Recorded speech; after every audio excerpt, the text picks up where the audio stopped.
Segunda com Papo de Primeira. Sejam bem-vindos ao Segunda com Papo de Primeira, uma realização da Coordenação Estadual da Fundação João Mangabeira no Espírito Santo. Esse podcast é a seleção dos momentos mais importantes do nosso encontro itinerante. O tema de hoje, compromisso ambiental. Convidamos para este debate dirigentes dos principais órgãos ambientais do Estado do Espírito Santo. Aqui, todos os presentes podem interagir e participar. Ouça agora. Boa noite, primeiramente, a todos. Boa noite. A todas. Deixa eu se apresentar. Fabiano Zamprogno Novelli, sou servidor público no Estado. Vai quiser fazer uma foto. Trabalho há 22 anos no Estado, né? Servidor público estadual. Passei inicialmente pelo IDAF, tenho orgulho disso, e um órgão de grande competência, né, na questão florestal do Estado do Espírito Santo. E alguns períodos concomitantes ao IDAF eu também estive no magistério estadual à noite, um projeto importantíssimo da EJA, Educação de Jovens e Adultos, e trabalhando com a disciplina de biologia. Sou técnico agrícola, técnico em ambiente, formado em biologia. Aí os caminhos me levaram a fazer mestrado. Nesse período também do IEMA tive um tempo de magistério concomitante. Depois de ter passado por esses locais, eu fui coordenar o projeto Corredores Ecológicos. É boa a fala porque nós conseguimos trabalhar cerca de 6 a 7 milhões à época de recurso do KfW. O governo alemão botou esse recurso para cá, a gente conseguiu trabalhar tanto em Caper na época, né, a Prefeitura de Boa Esperança e também o IEMA, com foco nas unidades de conservação. Hoje estou na Reserva Biológica de Duas Bocas. Passei pelo IDAF, fui gerente de recursos naturais no IEMA e estou na Reserva Biológica de Duas Bocas. É uma das 17 unidades de conservação do Estado do Espírito Santo. Esta tem 3.000 hectares de floresta, né? No decreto lá, vocês forem procurar, 2.910 hectares, mas dá mais de 3.000 hectares se a gente for contar os grandes fragmentos, importantes fragmentos que estão nas propriedades, nos proprietários rurais que estão no entorno. É uma unidade de conservação 100% com regularização fundiária, só que a gente aponta para uma vertente dentro do Sistema Estadual de Unidade de Conservação que identifica unidades que a gente tem muito problema em detrimento à questão fundiária. Nós temos a Mata das Flores, Parque Estadual Mata das Flores, 100% sem resolver a questão fundiária. Então isso é importante, né, que a gente perceba no dia a dia que aquele fragmento florestal que é importante biologicamente, a biodiversidade, a questão cultural, ele tenha uma gestão que possa de fato abrir para o turismo e para a geração de renda. Pesquisa, né? Importantes pesquisas acontecem na Reserva Biológica de Duas Bocas. Nós temos instituições ali no sul do país, né?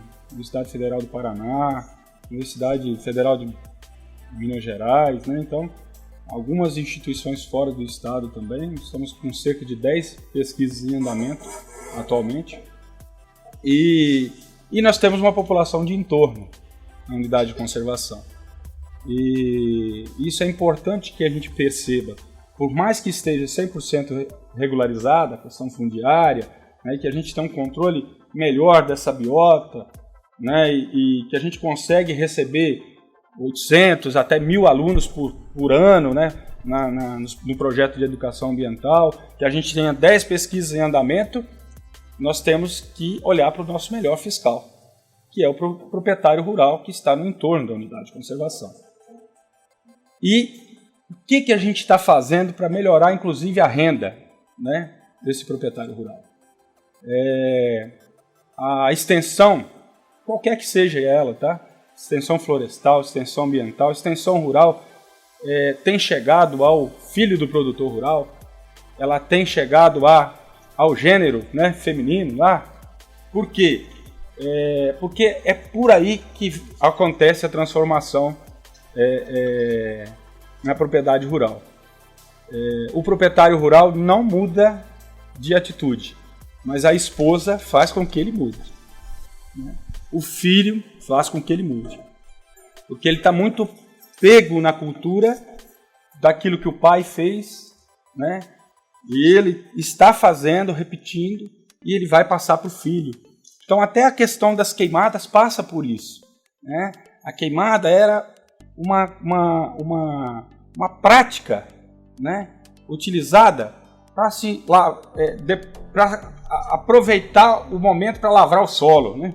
Hoje a gente tem alguns instrumentos de planejamento e nós temos muita ciência que mostra que quanto maior a quantidade de matéria orgânica, maior a produção, né?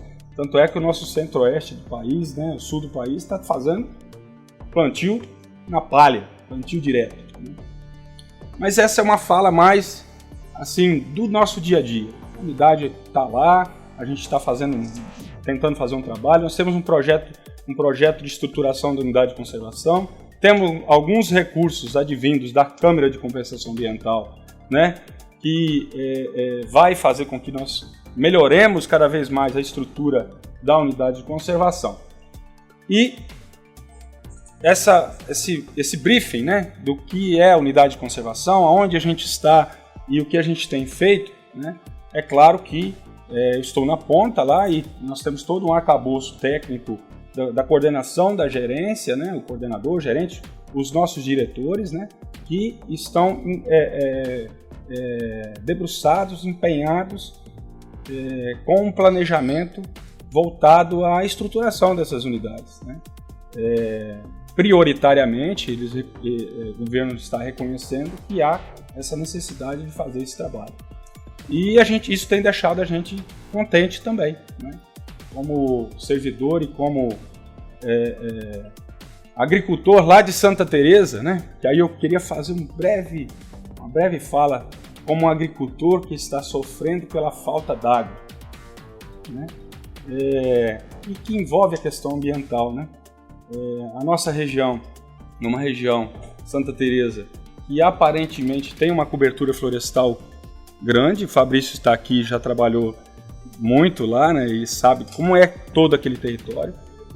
A Angelina numa porção, né, do município de Santa Teresa, onde de fato tem uma cobertura florestal mais elevada. Mas a região mais baixa de Santa Teresa, chamada Baixada Teresense, né, que vem do Alto Caldeirão, passando por Várzea Alegre, Santo Antônio do Canaã, com sentido a São Roque do Canaã, ela é uma região que, pela condição de solo, ela foi mais desbravada. Então a gente tem uma cobertura florestal mais baixa.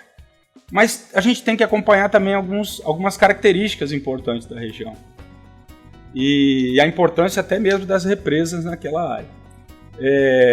Hoje, né, a prioridade zero lá está sendo dessedentação humana, porque a água está sendo voltada para as partes urbanas. Eu acho que melhoraria muito se a gente tivesse alguns reservatórios mais focados, por exemplo, para Várzea Alegre e tal, porque aí o produtor consegue ainda fazer uma irrigação de salvação, né? Uma irrigação para que o café conilão nessa época possa florir. Aí, entrando para a época de chuva, ele consiga produzir ainda. Porque a base da economia é aquela. É claro, né, gente, com adequação ambiental das propriedades, né, com melhoria da cobertura florestal. Só que as principais áreas de recarga daquela região não têm uma cobertura florestal grande, mas não tinha também antes. Mas como isso? Tecnicamente isso é possível? É assim, porque são encostas de rocha, é muita pedra. Então são os grandes cumes, como por exemplo a Pedra da Onça, que na hora que chove fica verdinho lá, as epífitas, etc., né, as bromélias, mas não tem a capacidade de guardar água como nas regiões de Domingos Martins, Santa Leopoldina, que é floresta com solo embaixo. Aí você tem a condição da recarga daqueles solos né, e repondo as nascentes e passar pelo período das secas. O que não acontece nessa região. Né? Nós temos cumes, se você for dentro de Vargem Alegre, parece que você está no olho de um vulcão, né? E em cima nas cordilheiras é puro rocha. Então não dá condição de infiltrar tanta água como necessitam, né, os animais, o rio, né? Hoje o rio lá está seco, os peixes já morreram todos e por aí vai. Então, para aquelas regiões a importância da represa ela é grande e é claro que, assim como os cílios, né, as matas ciliares também. Então, há a possibilidade de fazer muita recuperação florestal. Briefing rápido também como produtor rural, que poderia estar contribuindo com a economia do Estado, né, e pela possibilidade de ter interrompido um ciclo de banana da terra no meio, um ciclo de limão no meio, né, um ciclo de café com nilão no meio, outro ciclo de cacau no meio, você acaba não produzindo. Né? E a propriedade ela já fez parte do programa Reflorestar, né, que é um programa importante, né, e assim, um diferencial. Meu pai tem 76 anos de idade, em uma família de 11 irmãos, ele nunca caçou, né, então ele foi passando para o filho que virou biólogo. Né? Então, assim, existe uma questão cultural e na propriedade do meu pai só tinha meio hectare de passivo ambiental e que está sendo tratado agora com o sistema agroflorestal. Eu tenho lá já, então, meus pés de jatobá, para quem quiser conhecer, né? De 5 anos de idade, já com frutos, em vagens já, com 5 anos de idade. Quem planta tâmara, não colhe tâmara. Mas quem planta jatobá, colhe jatobá rápido, tá? Muito obrigado. Boa noite. Eu sou Chico Rosca. Eu sou, também como ele, eu sou técnico agrícola e biólogo também. Eu trabalhei no IDAF, sou músico, né? Trabalho com música há muitos anos. Trabalhei aqui no IDAF, mas eu vou falar primeiro, eu não viria aqui, tá? Hoje é dia de eu ficar em casa. Mas depois que eu recebi o convite, eu achei muito importante vir aqui para falar algumas coisas. Eu tenho tido um envolvimento muito grande com as associações de catadores de materiais recicláveis, né? E nós temos feito agora recentemente no bairro República, na feira, coleta de materiais. Então eu vou lá, canto na feira e nós estamos divulgando todo o bairro, a cidade, né, já sabe porque eu passei na Gazeta. Então, muita gente contribuindo, muita gente.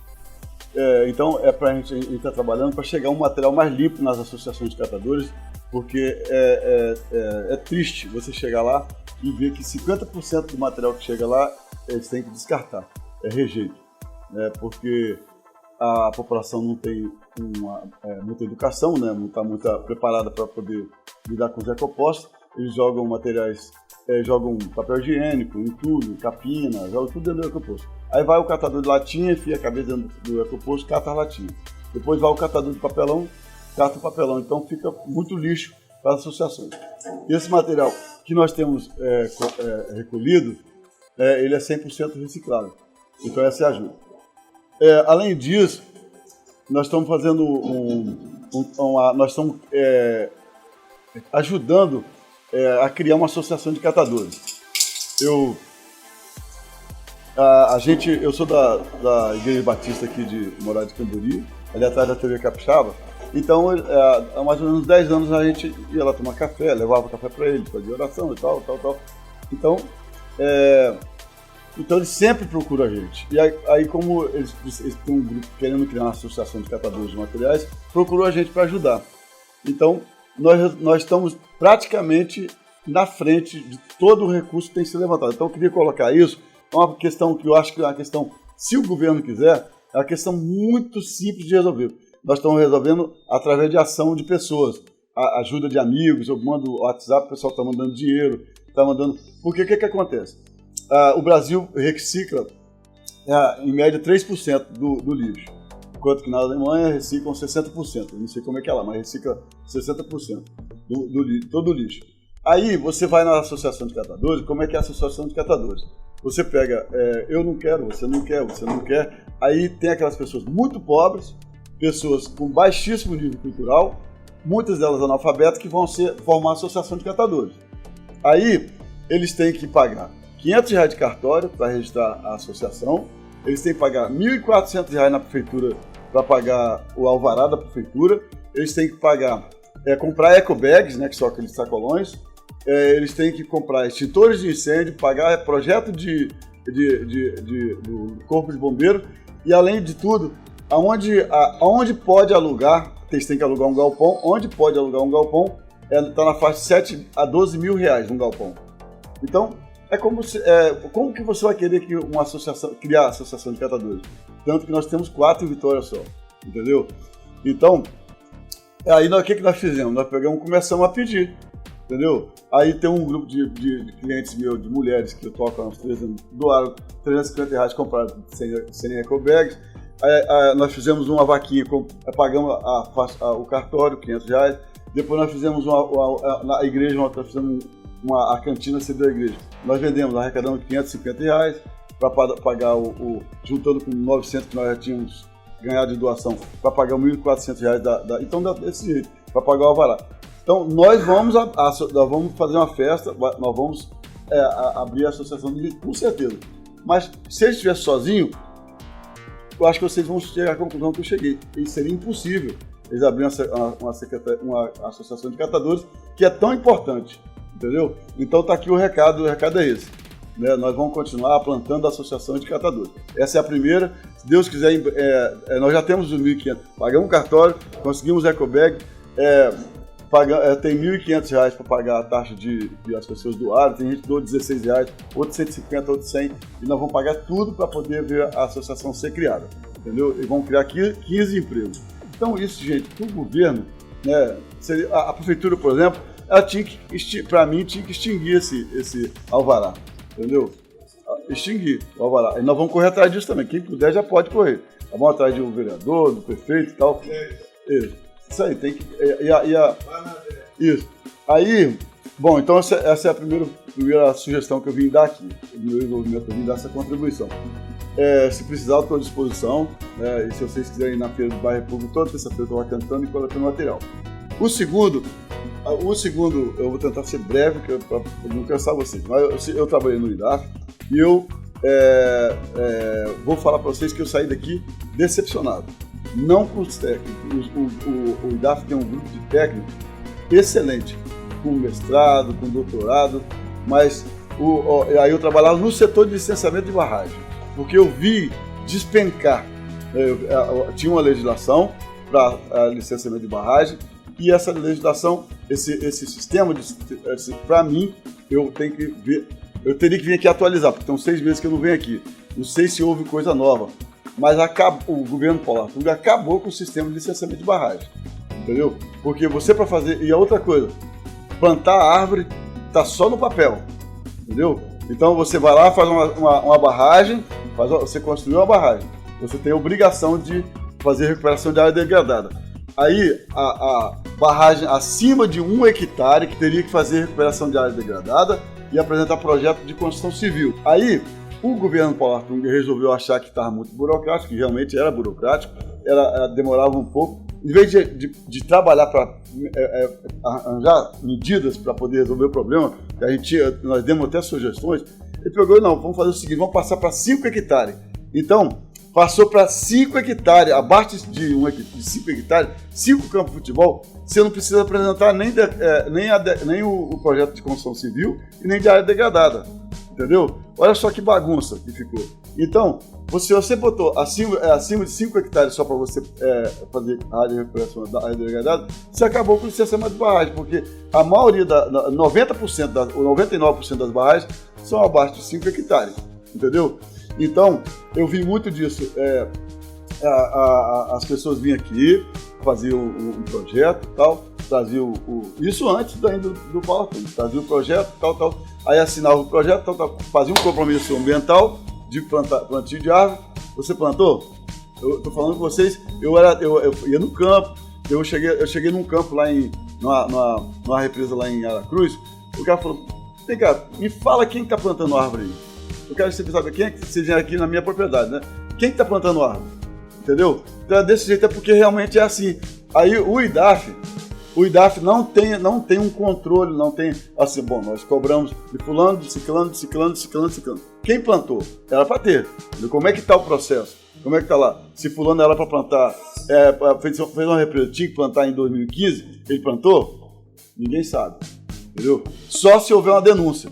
Então, eu vim aqui por causa, eu abri o WhatsApp, eu falei, opa, eu já ia ficar quietinho com minha mulher. Eu falei, não, vou lá no IDAF, vou lá nessa reunião, porque eu quero dar eu já falei isso para todo mundo. Um dia eu falei, já protocolei uma denúncia do Ministério Público, porque você chega, Odimar, eu sou agricultor, vou fazer uma represa de 4,9 hectares. Você não faz nada, você vai lá em Fundão, ou Ibiraçu, Alegre, qualquer lugar, hoje você entrega uma declaração de que você está fazendo uma barragem. A declaração com as coordenadas, definir o seu projeto de construção civil e de recuperação de área degradada, fica com o técnico. Entendeu? Fica com o técnico responsável, que muitas vezes não entende nada de barragem. Entendeu? Então, é muito sério. Se a gente quiser plantar alguma árvore, se a gente quiser fazer ainda mais Renato é engenheiro florestal, entendeu? Eu gostaria de ver alguma atitude, alguma ação, entendeu? Com relação a isso. Aonde eu vou falar para você, aonde nós fomos, nós exigimos. O grupo técnico é excelente. Nós fomos até lá naquela empresa enorme lá de Aracruz, entendeu? Um homem cheio de papo, tal, como é que é, Brametal, Imetame. O papo do cara é lindo, entendeu? Mas só que, aonde era para ele plantar árvores, para plantar espécies nativas, sabe o que ele plantou? Ele plantou seringueira, meu amigo, entendeu? Então, na época que eu saí, nós fizemos um projeto para ele mudar tudo e tal. Não sei como é que ficou. Então, isso é muito sério. Boa noite, meu nome é Angelina Ballarini. E assim, eu aproveitando a fala do Chico, eu só vou dar continuidade rapidinho para ser bem objetivo. Ele falou sobre as barragens, aí isso é um ponto muito importante, está acontecendo no estado do Espírito Santo. É fundamental a gente, a partir de agora, né, com essa nova gestão, a gente dá um foco nas nossas barragens, mas com uma visão não só por conta da previsão hídrica, da gente manter uma previsão hídrica, mas também por conta dos impactos que essas barragens podem causar. Então, eu sou da AGE, trabalho com recursos hídricos, há muitos anos estou na área ambiental, mas eu tive a oportunidade, né, de fazer mestrado na UFES na área de recursos hídricos, na área de engenharia, e tem um autor, eu até falei com o Fardinho sobre isso, que se chama Odum. Ele fala sobre, inclusive sobre barragens. Ele fala a tirania das pequenas decisões. Então, é importante a gente entender melhor o efeito da construção de pequenas barragens para não causar um efeito dominó, né? Porque não estou criticando a construção de barragens, muito pelo contrário.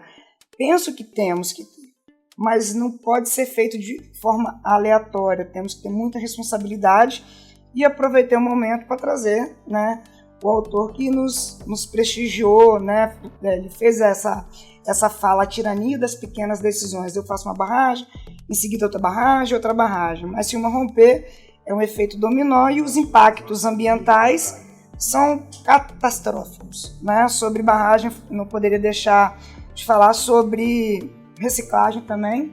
Eu tive a oportunidade, enquanto secretária de Meio Ambiente, de trabalhar em 2 projetos e não é difícil, lá em Santa Teresa é fácil, só que eu sempre falo uma coisa e infelizmente é abandonado, os conselhos. Os conselhos, eles têm um papel fundamental na gestão da cidade. O Conselho Municipal, ele tem muito poder, mas a questão eu já estive dos 2 lados. A pessoa, para estar presente no conselho, ela tem que largar a agricultura, ela tem que largar o seu trabalho particular. Já um servidor, lógico que ele vai estar representando o trabalho dele, mas ele vai receber para aquele momento que está ali. Então eu penso que o conselho ele tem que ser muito bem articulado, ele tem que ser pautado, ele tem que ter objetivo. Não adianta você ir para um conselho e discutir sexo dos anjos. Então quando você vai mobilizar um conselho, você tem que ser objetivo. E quando nós trabalhamos na Secretaria de Meio Ambiente, a gente apresentou 2 projetos. O Recicle Rural, que tinha como objetivo a gente apresentar na comunidade rural fazer a separação só do lixo seco e do lixo úmido. Isso ajudou muito para a Associação de Catadores, tá, Chico? Por quê? Nós fizemos uma parceria com a comunidade, fizemos um trabalho de educação ambiental e explicamos que aquele lixo que eles colocavam no contêiner preto seria o lixo úmido e aquele lixo no contêiner azul, que seria o lixo seco, geraria renda para as pessoas. Nós no interior, com quem nós trabalhamos, nós conseguimos sensibilizar as pessoas para elas fazerem essa separação dessa coleta. E teve um resultado muito positivo, só que infelizmente o projeto caiu por terra. Agora fizeram lá em Santa Teresa, não sei por que motivo, não sei se o conselho não participou mais, mas agora tem container, locação de container. Não sei como funciona, mas também não tenho condições nem energia para procurar saber. É muito triste ter um projeto tão bonito não ter dado continuidade. E o projeto Recicle Escolar? Eu penso que para qualquer ato tem que ter incentivo. Existe um livro chamado Freakonomics, é um economista, ele é considerado como um economista excêntrico. E ele sempre, na fala dele, ele fala que tudo tem que ter um incentivo. Com base nisso, nós desenvolvemos um projeto incentivando as crianças a levar para a escola todo tipo de PET. E o que nós fizemos? Mobilizamos o conselho, porque o conselho é detentor de poder. O que nós queríamos fazer? Nós queríamos fazer a separação do resíduo seco e esse resíduo ir direto para a associação, sem passar pela gestão do município. Fazer a venda desse resíduo direto para a associação. Então nós incentivamos as crianças. Como que nós incentivamos? Através do conselho. O conselho mobilizou as secretarias, eu tive como participar. E aí esse conselho, ele levou junto com a Secretaria de Meio Ambiente, que eu atuava, nós levamos para as crianças uma competição. Que a turma que fosse vencedora, o dinheiro que eles iriam vender, aquele material que eles estavam levando, eles iriam participar no final da campanha, que foram 3 meses, de uma gincana, de um passeio. Foram vários prêmios que eles receberam. Então as crianças elas se sentiram motivadas, se sentiram incentivadas. E se não tiver incentivo, as crianças não vão parar, tem que ter uma educação. E como que você pode promover a educação? Incentivando. Eu lembro que tinha pessoas que não me conheciam, mas aí às vezes me apresentavam, Angelina, eu quero te matar, meu filho, estou acabando com o shampoo lá em casa para levar os vidros para a escola. Então você vê a mobilização acontecendo, porque as crianças eram incentivadas. Qual o incentivo? Vencer, competição. Qual o incentivo? Ganhar depois a premiação. Então a gente fez todo um trabalho metodológico para estabelecer diretrizes, mas o conselho foi fundamental, porque a venda não teve participação de município. A venda foi direto para as catadoras, para a associação. A associação já vendia o produto certinho. E nisso nós, secretaria, tínhamos em contrapartida ir lá buscar através dos nossos veículos e levar para a associação. Funcionou, eu não me recordo de número, 100%, mas eu acho que foi um número de R$9 mil num projeto de 3 meses. Isso é significativo. Bom, falando agora rapidinho de eventos críticos, eu acho que o governo já está, não tive tempo de acompanhar, mas já está trabalhando numa agenda sobre eventos críticos, porque nós estamos passando agora por uma crise hídrica, não adianta agora desesperar com a falta de água, querer culpar A ou B. A construção de barragem é muito importante, mas eu acho que estabelecer um plano de trabalho para começar a criar estratégias para eventos críticos é fundamental trabalhar com planos de ações. Quando acontece o evento, a gente tenta apagar o fogo, mas essa não é a solução e a gente sabe muito bem disso. Estabelecer planos de ação antes do evento crítico eu acho que é o melhor que devemos fazer. Eu penso que o governo já está com essa agenda, né, atuando. E eu agora aqui, saindo da parte mais né, profissional no ramo de servidor, trabalhando como agora agricultora, falando aqui mais de 300 agricultores de um lado, mais de 300 agricultores do outro. Né? Nós tivemos a oportunidade de ser certificado há um mês como agricultura orgânica. A gente sabe que a gente vive num país de... Obrigada. Num país de extrema burocracia exacerbada, que tem coisas que não precisavam ter tanta burocracia. A gente sabe que nós brasileiros, cada um tem que fazer sua parte. Infelizmente, nós somos conhecidos como aquele que tira vantagem fora do país, infelizmente. Mas nós temos que acreditar no princípio da boa-fé de cada um.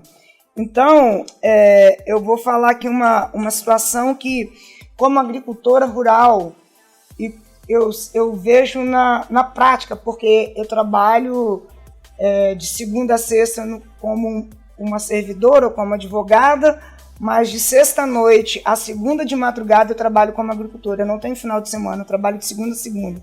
Mas isso é uma coisa que me dá prazer.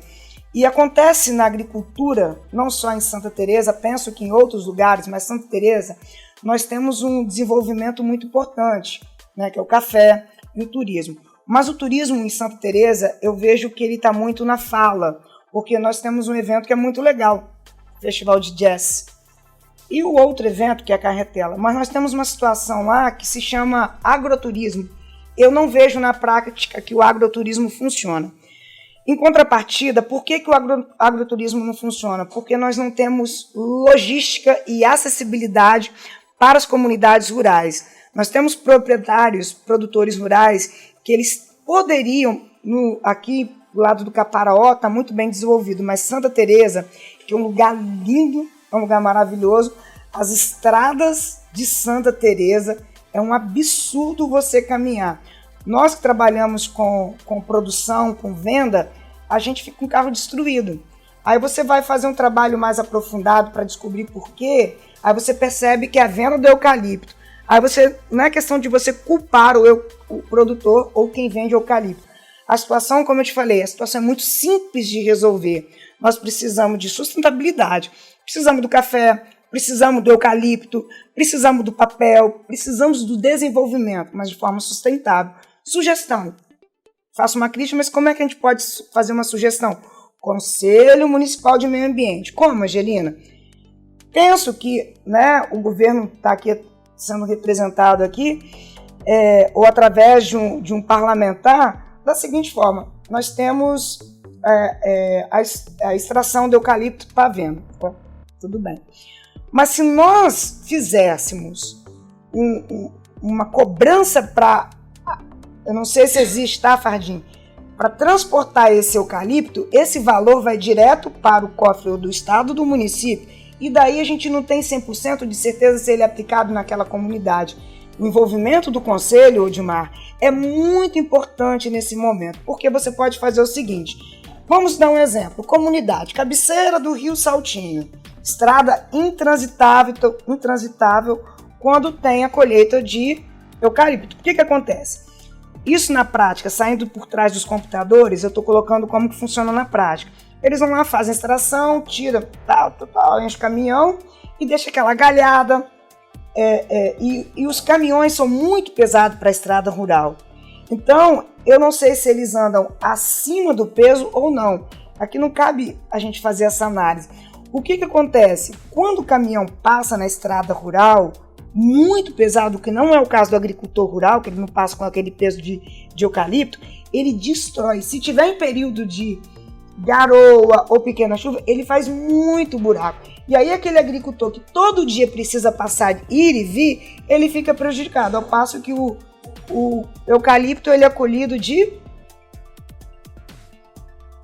7 anos. Então é uma extração de uma semana, 15 dias, destrói a estrada, vão embora, vender e tudo acaba. Se envolver o Conselho Municipal através de um projeto, através do parlamentar, o que nós poderemos ter? Envolve o Conselho e faz me faltou uma palavra, um termo de uma condicionante que o Conselho Municipal possa acompanhar. O Conselho ele tem noção de onde cada local, quantas comunidades existem. Se vai haver, convido o Conselho para participar. Então, através de um parlamentar, ele pode legislar no sentido de o Conselho está presente, foi lá na cabeceira do Rio Saltinho, beleza, você tem YX de hora máquina, nem que seja feito um projeto através do Pronaf ou particular, e hora de trator para acertar e ver o que aconteceu aquela estrada, porque a agricultura, ela está ali todos os dias, ela não está ali só daqui 7 anos. Então o agricultor, ele precisa passar a ir e vir, e eu acho assim, fundamental. E aí, eu botei aqui valores, já falei sobre essa questão de valores, porque se nós tivermos uma arrecadação, na hora de fazer a supressão desse eucalipto, e isso eu não sei como procede, eu não sou da área, né, em relação a isso. Mas se o IDAF ou se a prefeitura arrecada, esse dinheiro não vai especificamente para a comunidade. Pode continuar sendo feito dessa forma, mas tem que ter uma condicionante que o conselho esteja presente acompanhando. É simples, precisa de repente modificar a forma de gestão, né? Eu acho que as coisas não são difíceis. Uma coisa que eu observei, eu já estive dos dois lados, tanto como setor público como setor privado. Para tirar uma pessoa do setor privado para colocar dentro do conselho é muita responsabilidade para quem está presidindo o conselho. Tem que ter objetivo e ser direto. E tanto tirar um servidor público, que é nosso dinheiro, para colocar dentro do conselho, para não ter voz ativa e não ter participação, ou só para ele ir lá, também é muita responsabilidade. Eu acho que o presidente do conselho tem que ter voz ativa. Era só isso, as considerações. Obrigado. Meu nome é Fabrício Fardim. Comecei minha vida de estudo como engenheiro civil, Universidade Federal da Bahia, em Salvador. Terminei meu segundo grau em Salvador também. E depois eu, por vocação, resolvi fazer agronomia, voltar para o Espírito Santo, que eu sou do Linhares. Sou de uma família de vários engenheiros agrônomos, meu pai, tem uns tios. Então eu cresci indo para propriedade rural. Nas férias meu pai dizia, ó, você vai saber de onde vem o dinheiro, né? Levava a gente para trabalhar nas férias. Eu estou no IDAF há 13 anos e até hoje eu continuo fazendo isso, trabalhando nas férias na propriedade final de semana, do mesmo jeito que você acabou de narrar. Então comecei minha vida profissional, em 2001 eu formei em agronomia, aí eu fiz um concurso para o IBAMA e passei para fiscal federal e fui para a Amazônia para ser fiscal numa cidade chamada Itaituba, perto de Novo Progresso, onde inclusive alguns anos atrás incendiaram o escritório do IBAMA, mas eu já tinha saído de lá, graças a Deus. Então assim, eu tive uma experiência muito boa nessa área de meio ambiente. Quando eu estava na faculdade só se falava em meio ambiente. Eu até reparei aqui no começo, né? Você falou que hoje parece que não tá meio esfriaram um pouco o assunto, mas eu vim de uma época que se falava que o futuro era trabalhar na área de meio ambiente. Então quando eu iniciei e fui para o IBAMA, eu aprendi muito lá. Eu lembro que eu liguei para o diretor da universidade para ver se me transferia. Quando eu falei que eu estava lá, ele falou, não, você vai ficar aí. Você vai aprender muito, depois você traz o conhecimento aqui para a gente. E depois que eu voltei, eu tive a oportunidade, né, de trabalhar numa indústria, como gerente de uma indústria de calcário. Então eu acabei trabalhando nos dois lados, na parte de meio ambiente e na parte de calcário. Só que essa indústria, ela é ambientalista. Ela fica em Minas Gerais, Ipatinga, e ela trabalha com resíduos da Usiminas. Um resíduo que iria para o meio ambiente é feito um blend e transforma em um produto que é usado na natureza para recuperar solos. Então, ela, além de tirar do meio ambiente um produto que seria poluidor, ela está recuperando solos. Ali, vende na região ali mais de 30 cidades.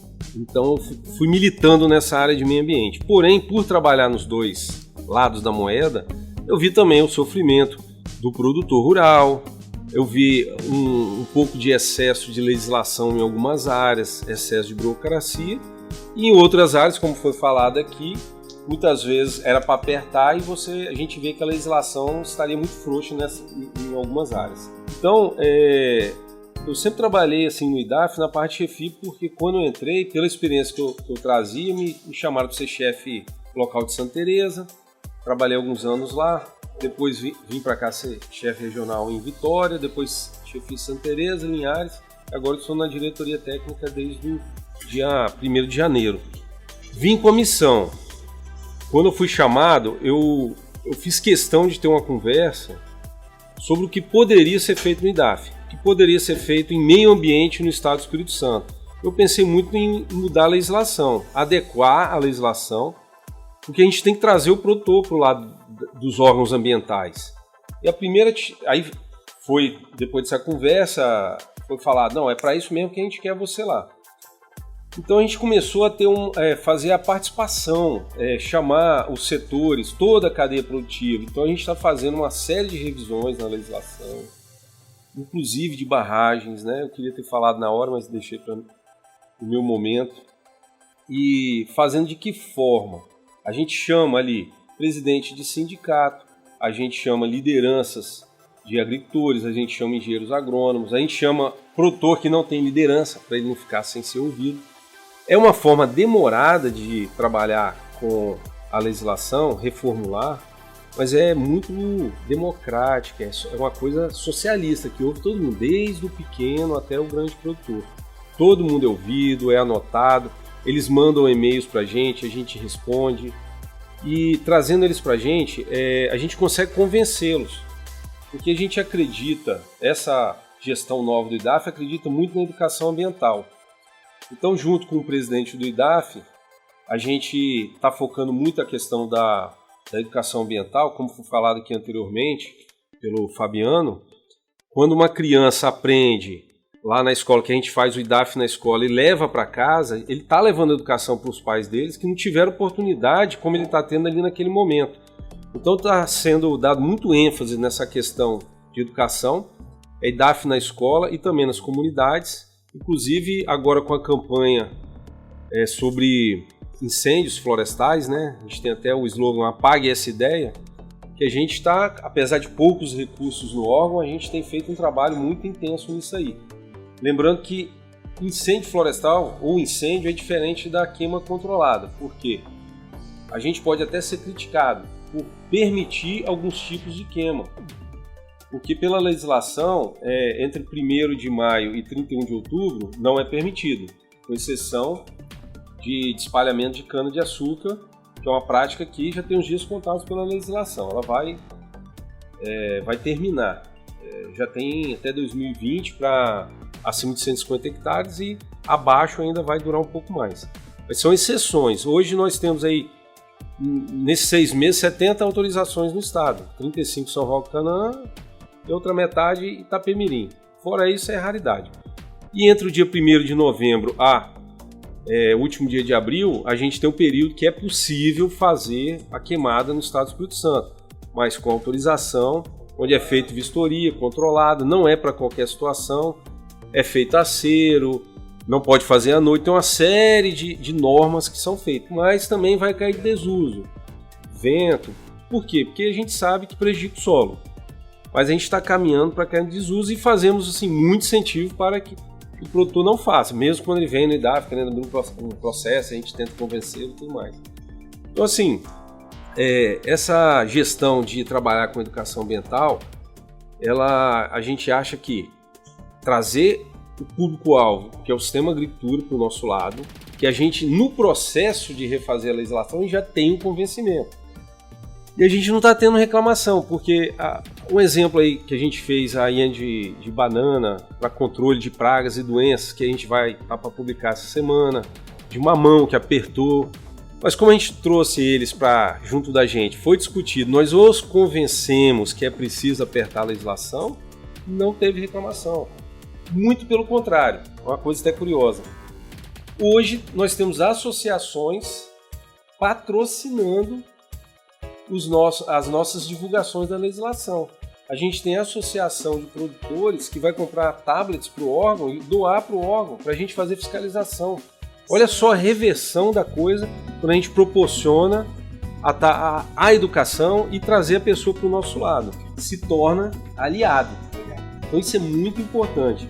A questão de barragem, a gente está mexendo na legislação também. Se vocês olharem no Diário Oficial, muitas legislações eu estou como presidente da comissão, porque eu fiz questão, apesar da falta de tempo como diretor, de participar ativamente na construção para não deixar de chamar as pessoas para participar. No caso de barragem, chamamos a SEAG, chamamos as mesmas pessoas que participaram da outra vez, exatamente por convencimento. E o que a gente está fazendo?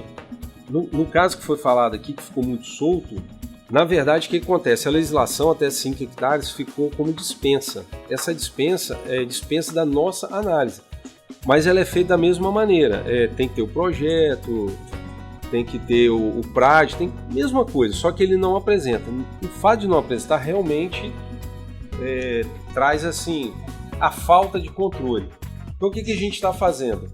A gente teve um custo, né, colocar no sistema, o sistema CIAN, que é o sistema de monitoramento e licenciamento ambiental do IDAF. Está pronto isso aí também, só que tem que começar a rodar, já está na fase de testes, para a gente conseguir incluir esses projetos, toda a mídia, né, porque eles produzem isso em software, né, que ele pode facilmente, na hora de fazer dispensa, colocar no nosso sistema e a gente poder controlar isso de uma forma melhor.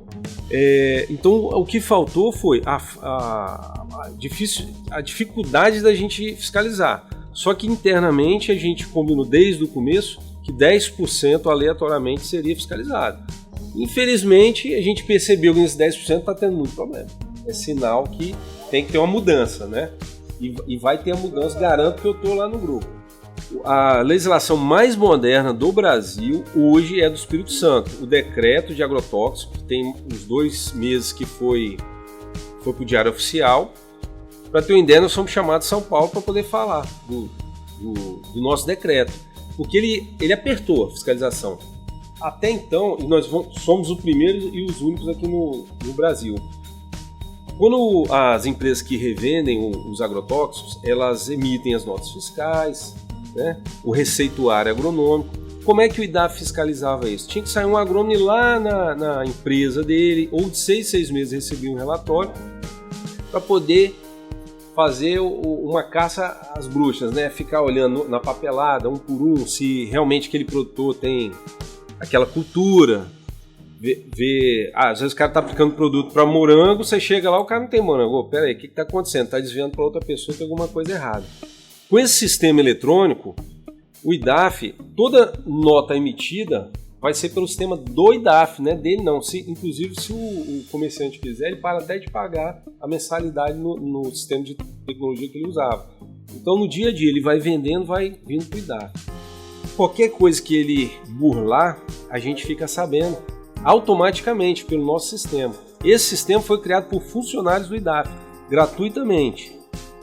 Para ter uma ideia, a gente teve um gasto acumulado aí desde 2011, começou o Sinlan, de 8 milhões. Esse sistema, se a gente fosse pagar por ele, nada aí por ano ia sair uns 600 mil reais. E os nossos colegas de trabalho desenvolveram e deram gratuitamente para o órgão, ou seja, vestiram a camisa do órgão, vestiram a camisa do meio ambiente, não se preocuparam em fazer dinheiro em cima disso aí.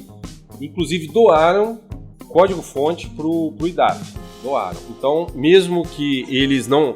passa em outro concurso, não vai trabalhar no IDAF, a gente tem um direito sobre o que eles desenvolveram. Então, esse sistema que eles fizeram, nós estamos aí na vanguarda a nível de Brasil, tá? Sei que tem muito a se fazer ainda. A nossa instrução normativa para regulamentar o decreto de agrotóxicos está sendo... que já vai publicar. Foi construído junto com as empresas e as empresas fizeram questão de levar o pessoal do IDAF. Eu fui junto, Daniel Pombo, gerente do departamento, o nome hoje é gerência, levou a gente para São Paulo, numa feira onde todas as empresas do Brasil estarão ali presentes, para a gente também conhecer o lado deles, para ver como é que funciona. E a conclusão que a gente chega, o problema do agrotóxico principal é o mau uso. É um mau uso, tá? Porque igual um remédio tá ali na farmácia, a planta tá doente, aí você tem que respeitar a dose, o produto específico para ela, o período de reentrada na lavoura, o período de carência que ela absorve, aí não faz mais mal para o ser humano. Se isso tudo for respeitado, todas as práticas agronômicas, o resultado disso é melhor do que o malefício que ele causa. Agora, do jeito que é feito hoje em dia, vamos falar a verdade, por grande parte dos agricultores, por desinformação, acreditamos nisso, é que gera esses problemas. Inclusive a gente tem uma prática que a gente chama, estou demorando demais, né? Teste em branco, que toda vez que você for usar um produto, você tem que calibrar com água o seu equipamento, fazer uma aplicação ali em 50 metros quadrados para ver se aquela quantidade, a velocidade que aquele tratorista anda, ou se for bater bomba costal, a velocidade que aquele produtor anda, aquele bico que ele usou, se realmente está sendo aquela quantidade de produto para aquela área. Dali ele extrapola para a área toda, todas as vezes. E a gente não vê isso sendo feito no campo. Porque você coloca ali uma bomba nas costas, ou num trator que você regular um pouquinho mais forte, que mudou de operador, vai sair muito mais veneno do que deveria, aí já contamina, dá todos os problemas gerados, entendeu? Isso é uma coisa que o IDAF tem que fazer uma campanha sobre essa prática. Até você podia anotar que a gente pode fazer isso aí.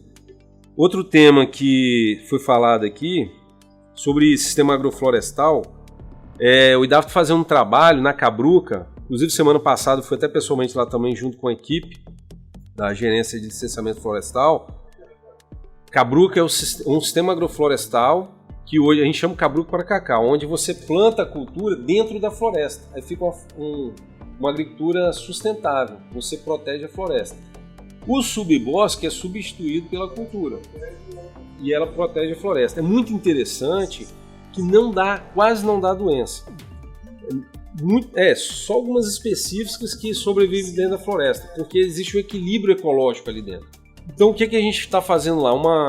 Uns experimentos, né, de distância, quantidade de sombras, espécies que poderiam ser tiradas, espécies que poderiam ser introduzidas. Para quê? Para a gente fazer uma legislação onde se adeque melhor à realidade do Espírito Santo.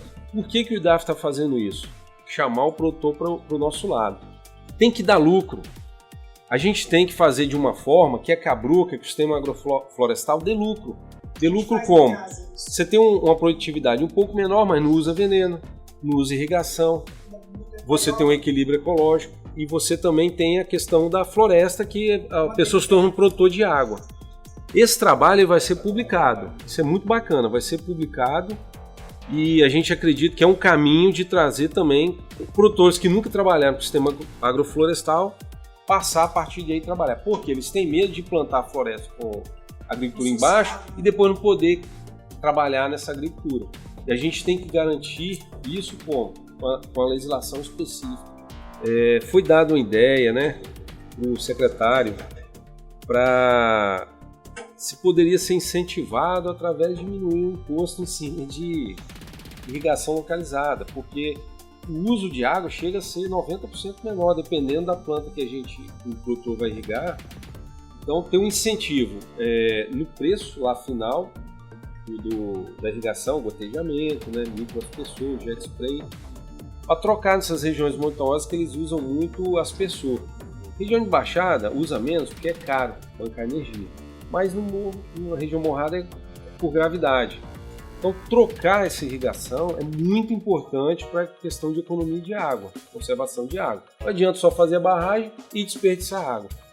Não é só através de ICMS, algum tipo de imposto, mas também nessa questão de passivo ambiental, por exemplo. Quando a gente for dar condicionantes, está sendo estudado. Você vai dar condicionante numa licença, por que não dar um prazo para trocar a irrigação? Ou também está tendo projeto de barragens para fazer pequenas barragens, de que forma? Ao invés por exemplo, nós estamos, o governo do estado foi 60 milhões, estava disponível, agora vai ser um valor menor. Esse dinheiro vai para o banco, do BNDES, né? Isso é uma ideia, tá? Não sei se vai acontecer. Indo para o banco, o produtor ele pode pegar até 50 ou 60 mil reais a juros zero, mas ele vai pagar. Então ele vai fazer uma barragem pequena, de um jeito mais econômico. Aí ele tem que dar uma contrapartida. Você pegou juros zero, apesar que em vez de ser dado vai ser, acho que é 8 anos para pagar o empréstimo. A sua irrigação não pode ser outra que não seja o gotejamento. Aí a gente vai, se isso realmente vingar, vai colocar isso aí. Então isso é muito bacana. É uma evolução. porque isso pode se estender, inclusive, para os bancos particulares que estão financiando o dinheiro deles e gostaram da ideia, porque é muito interessante para o banco entrar na questão ambiental. E, inclusive, na hora dele, no caso do banco, cobrar juros, ó, se a sua irrigação for de gotejamento, for microjet spray, os juros é menor. Amigo, isso é trazer o produtor do nosso lado. Entendeu? Então, são ideias, fechou, são ideias que a gente está desenvolvendo e fazendo, botando na prática aí no IDAF. Obrigado.